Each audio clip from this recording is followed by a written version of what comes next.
proposals submitted, 170 countries, about 1.1 thousand projects have been awarded some form of a Catalyst grant, over $48 million worth, 1.7 million votes, and 60,000 people actively participating. That's not bad when you take a look at a decentralized grant agency and the level of passion that people have.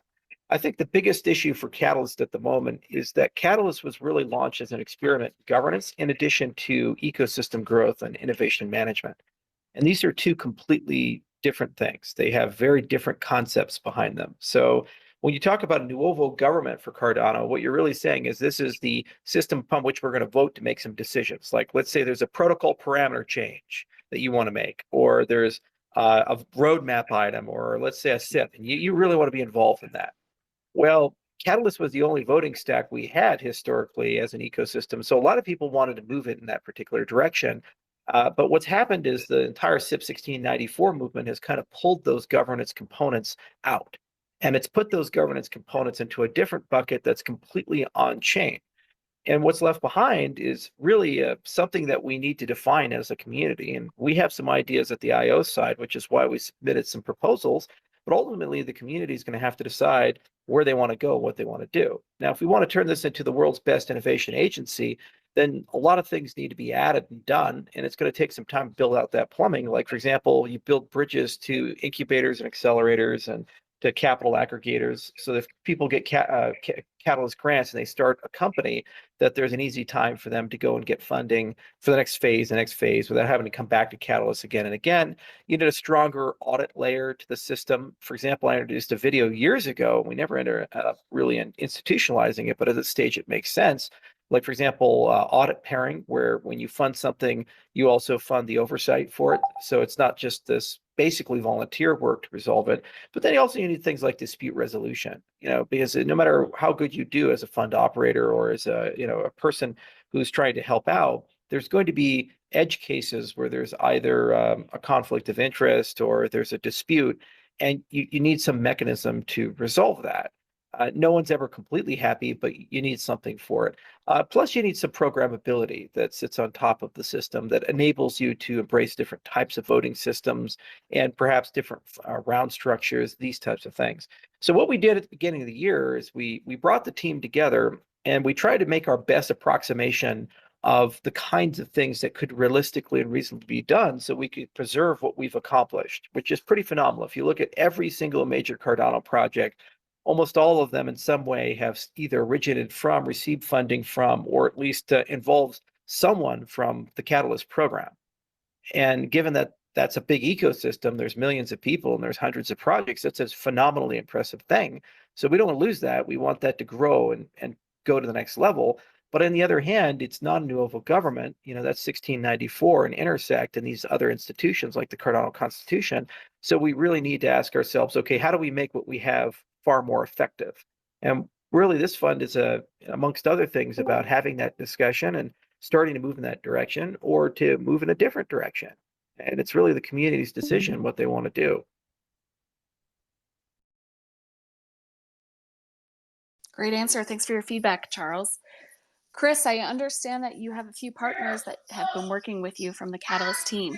Do you mind introducing them, and we could hear a minute about what their thoughts are on Catalyst and the direction it's headed? Absolutely. It gives me great pleasure to be able to introduce a man that needs no introduction really, from Catalyst anyway. Danny Rebar is here with us, who is our product community manager, and also Mike McNulty, who is product owner for Catalyst Core. So he's responsible for making sure that the technology stands up okay on the day. So that's very, very reductive, but I'll let them take over the mic. Danny, how about you go first? Absolutely, it's a great space for having us here today. I've fallen in love with Catalyst ever since the beginning. I think many people have, and I've never looked back. And I think I'm especially excited about the Fund10 in this instance because Catalyst has also proven as a really important public square where people come in together, they mingle, they form teams, they interact with each other, and then sort of put forward proposals and try to tackle one of the, some of the largest problems and challenges, which many of them are pretty wicked in to begin with in a space like Catalyst. So it's been amazing to see the buzzing in the community. It's something that I've missed, especially during the break. And it's great to see that people's brains are activated across the board, and there's so many opportunities in terms of like where Cardano can grow. And what is really, really exciting is the sheer power of innovation of people coming together, because I think it really provided a fantastic avenue for channeling the energy in a really, really good way in the form of forming the proposals and essentially taking the shape as they have in Fund10. So really looking forward to the outcome and seeing what other amazing projects are going to get funded and what are going to do in the ecosystem, because there's lots of amazing builders, and Catalyst is lucky enough to be one of those faucets that enables some of that funding to come back to the community. So really excited about that. How about you, Mike? Hey, what's going on, everybody? Mike McNulty here, new dad, game theory nerd, and product owner for Catalyst Core. I found my way into the Catalyst community, early in Fund 3, Fund 4, and just got obsessed with this question of, can a bunch of strangers on the internet change the world together? And I've been, fascinated with that question ever since. And over a wild journey, found my way leading some efforts inside the community, meeting a lot of fantastic people, coming deeper down the rabbit hole, as they say, and eventually joined the team in late 21, and had been really, really impressed with how the not only the IOG team, but also the community has been able to really push the boundaries of what does distributed collaboration look like? What can we do with these voting systems to really make Cardano better, but also how do we translate that into real world impact with a lot of the projects that have actually come out of Catalyst. And with where we're at today, I think it's super exciting as we're kind of turning the corner into a new era of what does it look like for there to be really meaningful collaboration between IOG and the community? What does it look like to have a distributed innovation fund that's truly, governed and operated and, just continues to evolve with the help of not only a single entity kind of at the helm, but what does it look like to have a global distributed community helping to push that forward? So it's a very, very exciting time at Catalyst.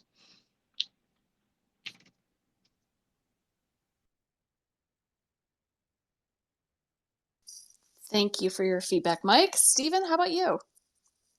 Unfortunately, we don't have Steve with us tonight, Annie.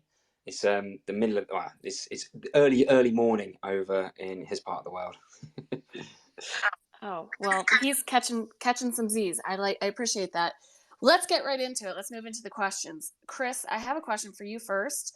The question is, can you share a little, as a fund operator, I know you have to evaluate proposals to ensure they meet all of the requirements outlined in the fund rules. However, this fund, we saw a pretty significant delay in conducting that administrative work. Why is that? Yeah, that's a really good question, and I think what's important to really remember is that as fund operators, we really do need to ensure that that the rules are being abided by, and that the proposals that are being submitted into each challenge or category meet the scope of that challenge. And so, this review and this analysis does include looking at whether or not the proposals are out of scope and perhaps need to be submitted or reassigned into a more appropriate category. So that piece of work took place. It has taken a little bit longer than we would have liked. This isn't the first time that we've done this. Actually, historically, we do this with every funding round.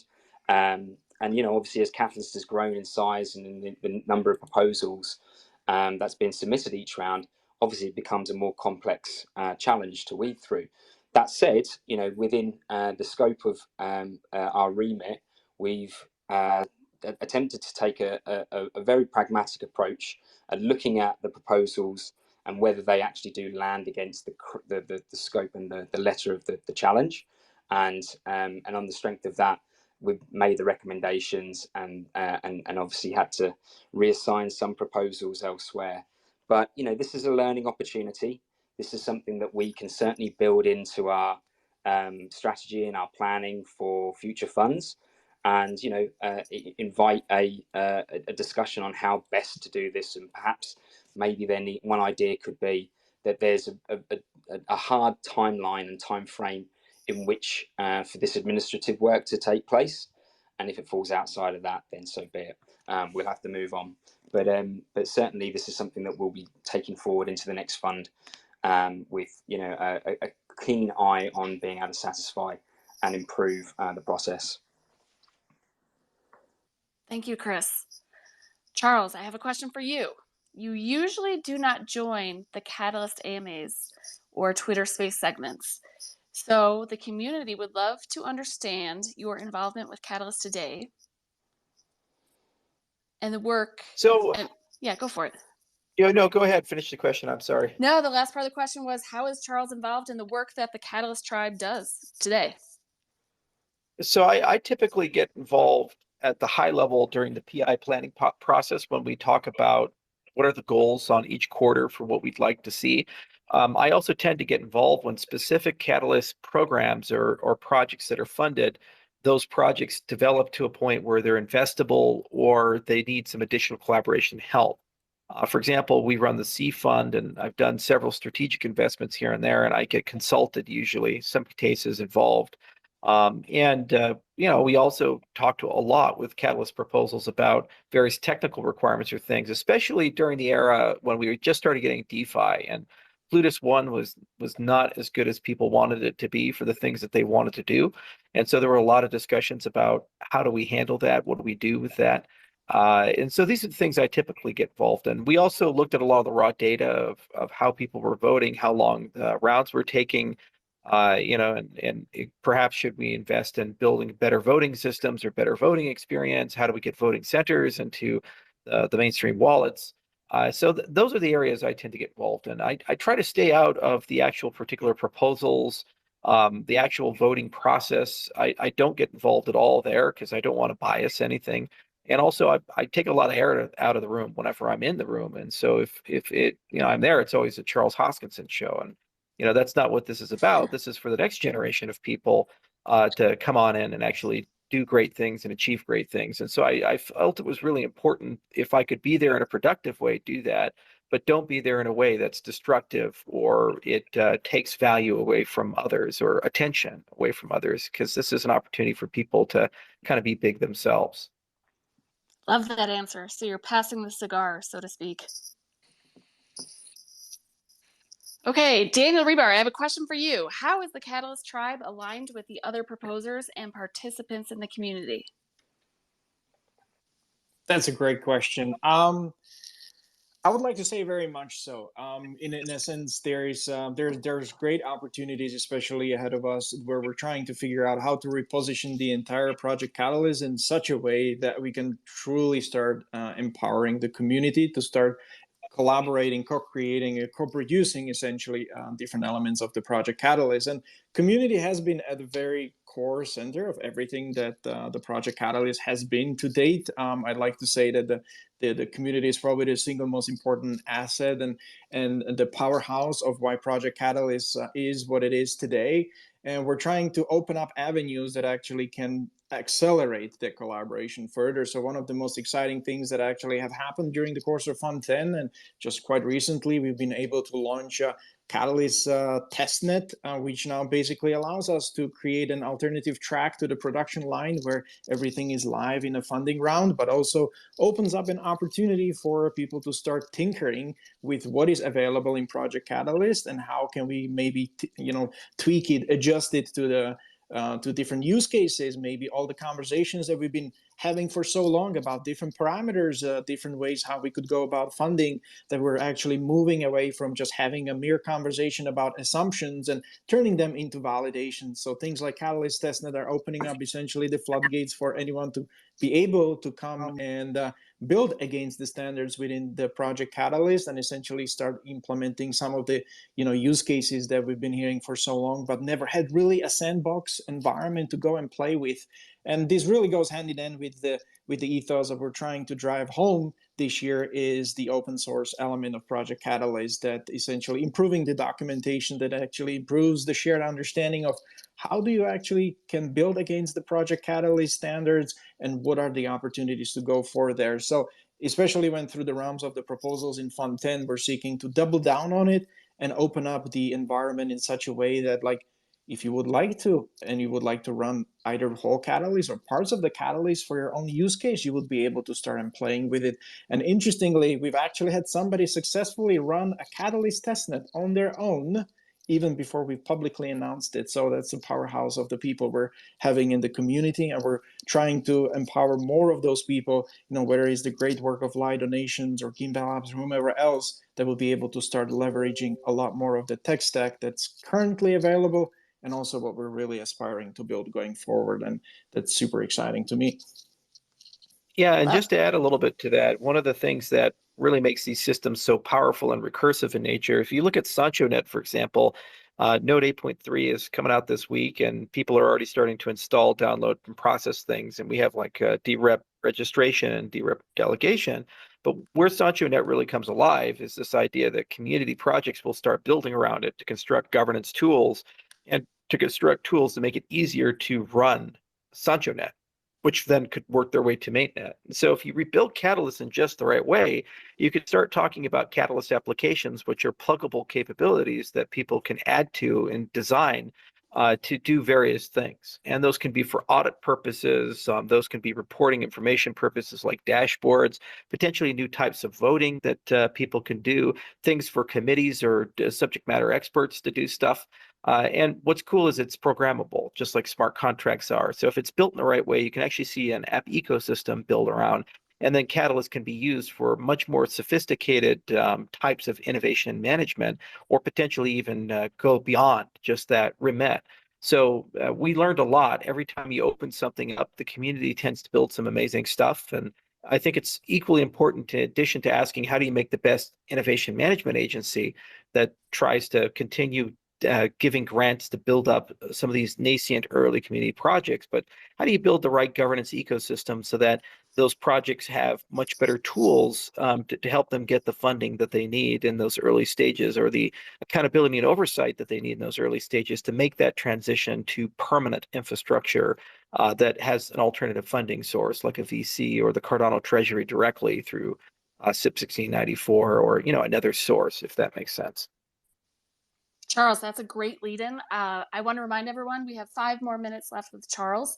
If you have any questions, make sure you put them in the notes, and then we will get to them eventually. But this is a good one that kind of flows right into what you were just speaking of.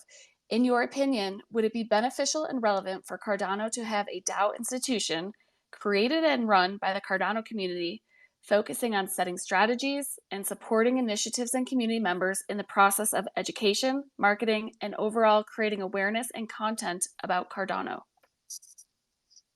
So this comes up a lot when we talk about Intersect and the Cardano's members-based organization concept. So stage one is get an MBO that does a really awesome job at the product backlog of Cardano and the blueprints of Cardano. And that's what there's a great ED that's coming on board for that. There's a great movement that's coming on board for that. And a lot of people are joining it. Membership will be quite high, I think, by the end of the year. And that's going to be the place where the GitHub repos live, dev access lives, and ultimately a lot of decisions are made about how to best execute the will of the community as defined by their roadmap voted on through SIP 1694. But then it leaves a big open question mark, which is how do we get adoption in the Cardano ecosystem? How do we get utility? How do we get people to actually build on Cardano? And how do we regionalize these types of things? So there's this idea, well, we could create a one-size-fits-all super organization that does all that stuff, or what you can have is multiple members-based organizations that go and pursue that. Well, what's going to happen is over the next 5 or 10 years, not only is that going to occur, because every year if the 1694 passes, there's a Cardano budget. That budget will cover many different items like marketing, growth, acceleration, regulatory outreach, and protection, development. And the DREPs basically get to put it together and decide the ratios. But then that people get funded would be many different entities and institutions, including alternative MBOs that pursue these types of things. And so when you look at Catalyst from this context, Catalyst would be an example of one of the institutions that can get some funding, just like the NSF or DARPA gets from the U.S. government to pursue its scientific agenda. Well, similarly, we could receive a portion of the budget there. But then we could also have another group that says, hey, we're just going to solely focus on sentiment and adoption and marketing and, let's say, Latin America.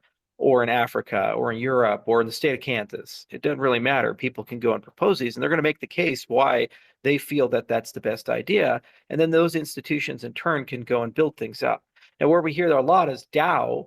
Well, before you can solve a DAO, you have to solve the co-op problem, because a DAO is basically kind of sort of like a digital co-op when you start thinking about it. There's some autonomous components, but unless you have AGI, you're still going to have some people. So it's more of a decentralized organization with a bottom-up command and control structure. So you have a lot of ideas like holacracy and other things that you can apply towards solving governance structures and organizational structures in that direction. And what we did is we worked with the state of Wyoming and kind of helped as subject matter experts them get a law passed to actually create a legal agency behind DAOs. And so the state of Wyoming is the first place, I think, in the entire world where, like, you normally go to your Secretary of State and you incorporate like a corporation or a limited liability company. You actually can incorporate a DAO in the state of Wyoming. And then what you can do is layer that with things like a Cayman Star Trust and members association and in Switzerland and other structures. And if it's done in just the right layer, you can functionally achieve kind of a meat space business version of what you'd like to achieve on chain with a DAO. And then what you can do is say token holders have phantom shareholder rights in that organization, and token holders can do all kinds of things. Now, what's nice about this structure is that that could then perhaps be an idealized turnkey thing that we get to use again and again for the purposes of these types of organizations that are responsible for, pick your favorite thing. It could be regulatory outreach, or it could be growth and adoption, or it could be a special purpose development thing to get a particular capability into the system. And so this, you ask, like, what do we do on the Catalyst side? These are the kinds of things that I like thinking about working on. And the most pressing issue right now is making sure the product backlog of Cardano and the development of Cardano is in good hands, where we can contribute to it as opposed to being the primary project leader for it. And that's a huge transition. There's a lot of complexity in that handover from input outputs repos to intersect. But the very next thing is to start having some conversations with the community as a whole about priorities. So vision, roadmap, and ultimately budget. And then your budget is a reflection of what you're actually serious about. If everybody says they're serious about something until they want to actually cut a check. So, you always have that friend who says, oh, I care a lot about you. And you say, oh, okay, can I have $100? Oh, I'm sorry. No. Well, okay, doesn't really care that much about you. You see, so what you pay for is what you actually prioritize and care. And then we have to make a decision as a community about how much do we pay for new capabilities and feature development, blue ocean research and maintenance, versus how much do we pay to actually get adoption and growth inside the system. There has to be some form of a ratio there, and that's part of it. What's nice is that if we can get there, I think Catalyst has a very natural and organic place that we can look at it in terms of it like a traditional innovation agency. So a big part of the funding here is talking about KPIs and saying, okay, on a quarterly basis, what expectations should we have? The problem is, in the absence of that in oversight and properly defined roles that are compensated, it's really difficult for people to say you've been a failure or successful, because you can always find a dimension where you're not doing a good job or a dimension where you're doing a good job. And the issue is that people have different expectations and notions of whether that's useful or not. So you have to get everybody in the right boxes and decide that that's okay. And then you have to have some objective, meaningful way of measuring what they do. And then when you pull those pieces together, generally it works its way out. So overall, we're really bullish and excited about concepts like DAOs. We're really bullish about multiple members-based organizations after we can get Intersect to where it needs to go. And we're really bullish about Catalyst, if the community wants to do this, becoming a proper innovation and bootstrap agency where those grants can basically help seed 1,000, 2,000, 3,000 different initiatives, where if we have the right infrastructure in place over 5 or 10 years, can actually become the backbone of the Cardano ecosystem, just like what we've already seen now. Anyway, I wish I had more time, but unfortunately I was double booked. So I'm going to have to call it and leave it into Kriss's capable hands. And thank you so much, Annie, and the Catalyst team for being here. And I'm sorry we didn't have a chance for me to get to all your questions, but if you guys have any more that are left over, you could submit them to Hosk said, and my next AMA, I'll go ahead and look through it. I can't promise I'll get to it because I think there's over 1,000 or something ridiculous number on that list, but I'll try as hard as I can, especially for the Catalyst stuff, because I'm real excited about this. Wonderful. Thank you for joining, Charles, and we'll see you soon. For everyone else still with us, we have Kriss, Danny, and Mike for 15 more minutes. So keep dropping your questions. And in the meantime, we'll move on to the next one. Mike, we would like to hear from you. Why can't Catalyst members have NFT-gated voting with equal voting power? And why continue plutocratic voting? Ooh, this is a fun one. So, I mean, technically, there's no reason why we couldn't move to something like denominating votes in anything other than ADA. And this is something we talk about often as a team. So, to maybe address a little bit of why it is the way it is now and speak a little bit about what could it start to look like in the future. So, today, obviously, things are denominated in ADA, and that's just following the what's set out on the Cardano network, right? So we have the entire network is secured by proof of stake. And so as we're starting to experiment with governance, governing a treasury with millions of dollars distributed, billions more sitting in the war chest, how do we distribute that in a thoughtful and effective and safe and secure way? And as our starting assumption, continuing with what was implemented at the network level to have that be based on stake. And I think for the time being, until we have things like DIDs, other verifiable credentials, and that ecosystem really starting to develop, is probably the safest bet for governing such a large treasury. But thinking in the world of tomorrow, again, there's really no hard technical reason why we couldn't explore things like having voting power be denominated by an NFT that you hold. Underwritten by some kind of DID or verifiable credential, having it be voting power be determined by your holdings of something other than ADA, or maybe a composite of a bunch of different holdings, right? And we started to talk a little bit about earlier about what does it start to look like to have a more pluralistic ecosystem of multiple MBOs, multiple communities spinning up their different innovation engines. And that's where things start to get really exciting, where at a more granular local regional level, there's a lot of opportunity to look at things like NFT weighted voting or different native asset token weighted voting, one DID, one vote kind of voting. And all this is on the table and things that we're super excited to explore as a team. But until we have the ability to test those in a more rigorous way on things like the test net, on these different experimental paths we have to start playing with these different ideas, again, sticking with the security assumptions that are protecting the Cardano network today, we'll continue to have that one ADA, one vote, but the future is wide open, and it's a topic that we're really excited and passionate about. I'm excited to just continue to explore the community as time goes on. Thank you, Mike. Reminding the community that we have about 8 minutes left, and I would like to transfer to Kriss and ask him, Kriss, can you share a little more about your proposals, specifically what you're looking for and why you're asking for that amount? Yeah, that's happy to do so. So, I mean, we've submitted 3 proposals into Fund10.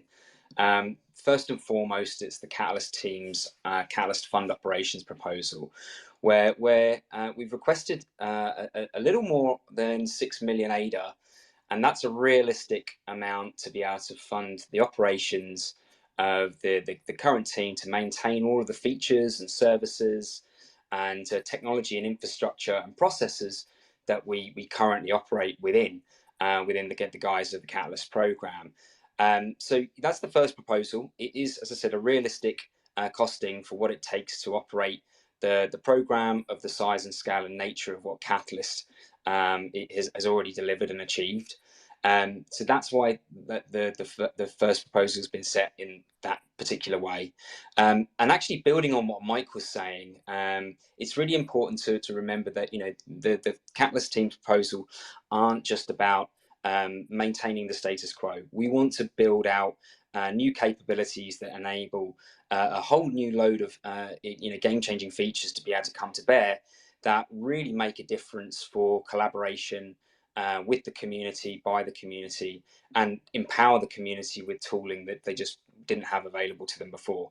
So the first of those 2 proposals is the Catalyst Voices proposal. It's called the Idea Scale Replacement with Liquid Democracy proposal. And that is essentially to consolidate and unify all of the different interfaces that we currently operate within Catalyst. So bringing proposal submission, community review and feedback on proposals, the voting, and then the ongoing setup and administration of those funded projects.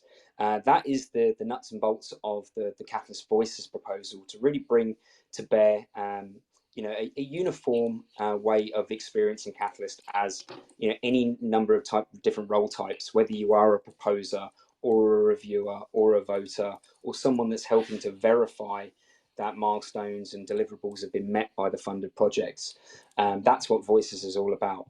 And then the third proposal is the Catalyst Ecosystem Accelerator proposal, which is really a toolbox. And this toolbox is there to develop or to help developers that are building Web3 applications to be able to plug into and really enhance the Catalyst voting system. And it's based on it's predicated on an idea that we need to enable a peer-to-peer community-hosted system that really allows permissionless access to Catalyst fund data, and Catalyst tooling. But of course, with everything kind of disparate at the moment, and put together on the basis of we were running an experiment using the Shelley incentivized testnet, we need to rethink and reimagine what the actual infrastructure required to deliver the sorts of impact at scale that we're looking to deliver, what that really looks like. And so, again, to come back to this idea of vision setting that Charles was sort of putting forward, that, we can imagine in the not too distant future, many different types of MBO type organizations. I can certainly imagine a point in time where the sort of infrastructure that we're creating together is able to be deployed into local regions, which is, totally divorced from blockchain industry necessarily, but is a way and is a set of tools and technologies and systems that help to empower people to play more of an active role in deciding where resources are spent. So yeah, the Catalyst Ecosystem Accelerator proposal is really, I think, the next step in that evolution of the journey. If we think about fund operations, about getting the ground floor set for us to be able to continue building momentum and creating all this impact in collaboration with the community, that's essentially the ground floor. First floor would be unifying all of the interfaces, so we have a beautiful proposing and voting experience that's seamless and integrated across the piece. And then the next level, or the penthouse, if you like, and going way beyond the rooftops, will be to create infrastructure that can be truly empowering and enable Catalyst to scale without sacrificing network speed, introducing high costs to users, or creating the infrastructure that allows other builders to be able to build on top of what we've already produced as our front end interfaces. Wonderful. Thanks, Chris. This is our 4-minute warning here before the space is over. And Daniel, I'd like to ask you probably the last question. When will the results about community reviewers in Fund10 be published? Ooh, any day now. So we're in the final mile of getting all the documents together. So as you know, on Thursday, we have a target to begin the voting. So everything needs to be prepared for voting app. But essentially, we are now finalizing all the documentation together.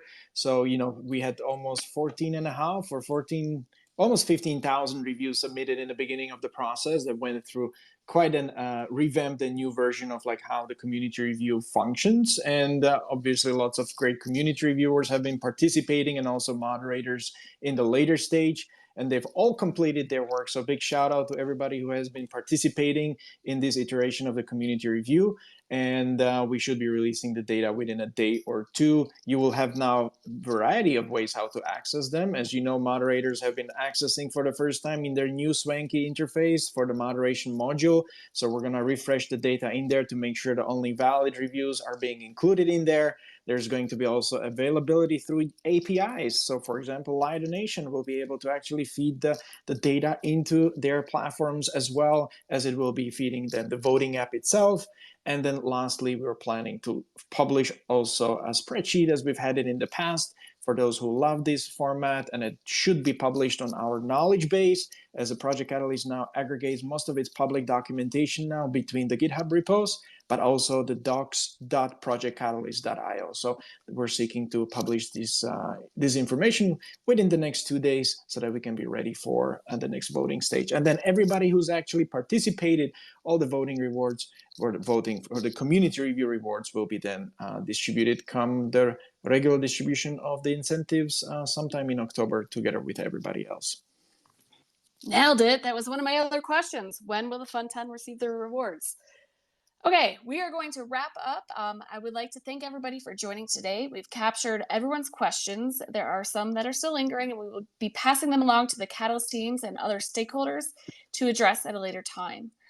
Be sure to join the Catalyst Town Hall tomorrow at 5 p.m. UTC, and we're going to drop the link below. If you're looking for more information on all of the Catalyst proposals, be sure to check out the Catalyst Cats Git book, which we will drop that link below as well. Thank you for your time, everybody. Daniel, Mike, Kriss, appreciate your feedback, and thank you for participating. Yeah, thank you very much, Annie, for hosting. Obviously, for everybody showing up to listen to today, and obviously questions that we haven't been able to answer, I'm sure we're going to be able to answer on the AMA that we'll hold on Friday. Yeah, feel free to come and join us and ask more questions. Wonderful. Have a great day, everybody, or evening.